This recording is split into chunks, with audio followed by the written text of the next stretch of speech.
Nasa Indonesia na po ang ilang opisyal ng ating pamahalaan para asikasuhin ang pagpapauwi kay Mary Jane Veloso na mahigit 14 na taon nang nakakulong doon.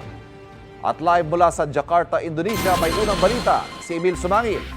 Emil. Magandang umaga, Ivan. Mula rito nga sa kabisera ng Indonesia, ang Jakarta, dumating na kagabi ang mga opisyal ng Department of Foreign Affairs. Nauna nang dumating rito yung ilang pang kawani ng gobyerno para nga sa pagpapauwi kay Mary Jane Veloso. Ngayong tanghali, isang press conference ang inaasang isagawa at pagkatapos ito, Ivan, yun ang formal na turnover sa ating kababayan. Narito ang aking report. 9:15 kagabi, lumipad mula Maynila patungong Jakarta, Indonesia si Foreign Affairs Undersecretary Eduardo De Vega at ang ilang pang kasama mula sa kagawaran. Pasado alas 12 ng madaling araw, oras dyan sa Pilipinas, dumating na po dito sa Soekarno-Hatta International Airport sa Jakarta, Indonesia ang contingent ng Department of Foreign Affairs sa pangunguna ni Undersecretary De Vega. At matipid po yung mga impormasyong kanyang binigay, pero definitely ngayong umaga siya ay magtutungo muna sa embahada ng Pilipinas para ho maisaayos ang pagpapauwi kay Mary Jane Veloso. Naunang dumating dito sa Jakarta ang mga kawani ng NBI at Bureau of Corrections. Kasama sila ng mga opisyal ng DFA nakaharap sa Indonesian government sa oras na i-turnover na si Mary Jane Veloso. Nagpaunlak ng maikling panayam sa paliparan si De Vega bago siya tumulak sa kanilang hotel. Nag-meet kami ng delegation kasi nandito mga NBI. Gabi yung late afternoon gabi yung meeting with the Indonesians. Opo. Isang press conference kasama ang mga opisyal ng Indonesian government ang nakatakda ngayong araw. Opo. Yung turnover, saan po gagawin, Yusek? Please, sir. Most likely sa airport. Sa airport po. May oras na po yun, Yusek. Dito raw paplansyahin kung paano tatakbo ang turnover. Nakaantabay din ng DFA sa magiging statement ni Pangulong Bongbong Marcos sa development na ito kay Mary Jane Veloso. Si Mary Jane ay nasa kustodiya na ngayon ng Women's Penitentiary dito sa East Indonesia. Ibinyake siya ng ilang oras kahapon. Bukas na madaling araw, Miyerkules oras dyan sa Pilipinas. Inaasahan ang pagdating ni Mary Jane. Ang tanong, kailan posibleng makadaupang palad ni Mary Jane ang kanyang pamilya?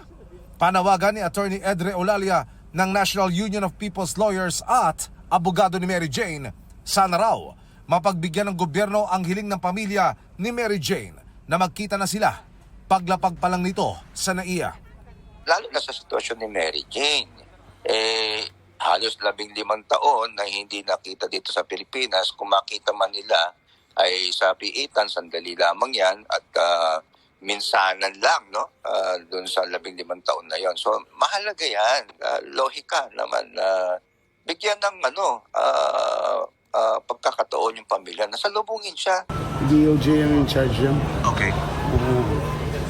Baka hindi sa airport. Baka sa women's correction. Opo. Pero DOJ is in touch with the family. Ni Mary Jane Veloso sa pamamagitan ni Attorney Edre Olalia sa ating pakikipag-usap kaninang umaga bago tayo sumipapawid. Wala silang binabanggit na detalye pa kung sa papaano yung gagawing pagkikita, kung meron man pagkakataon mamaya dyan sa Pilipinas sa pagitan ni Mary Jane at ng kanyang mga mahal sa buhay. Ivan?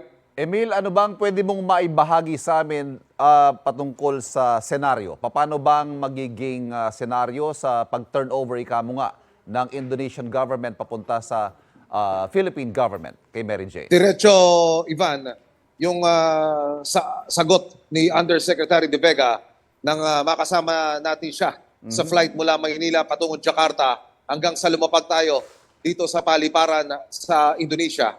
Wala siyang binabanggit, confidential daw ang information patungkol sa kung paano nga ita-turn over sa Philippine government si Mary Jane Veloso.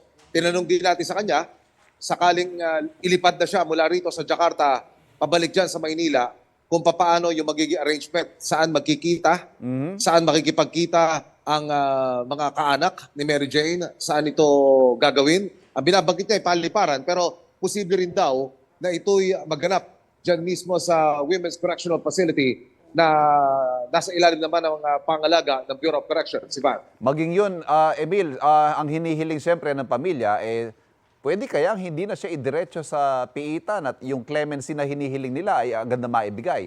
Wala pa rin tayong update dyan, Emil?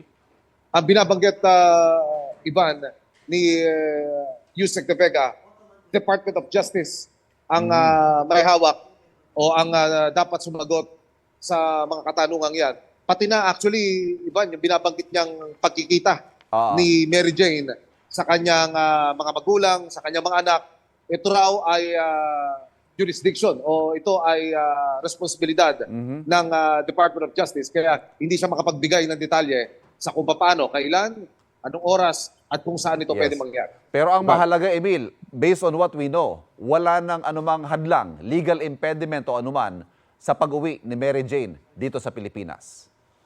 Pwede natin sabihin, Ivan, 101% tuloy na yung pag-turnover ng Indonesian government sa Philippine government kay Mary Jane Veloso at anumang oras mula nga ngayong tanghali, isang press conference ang isasagawa. Pagkatapos nito, itutuloy ang proseso at mamayang madaling araw, Miyerkules na bali ng madaling araw, oras dyan sa Pilipinas, inaasahan ng pagdating, ang pagbabalik ni Mary Jane Veloso. Ivan.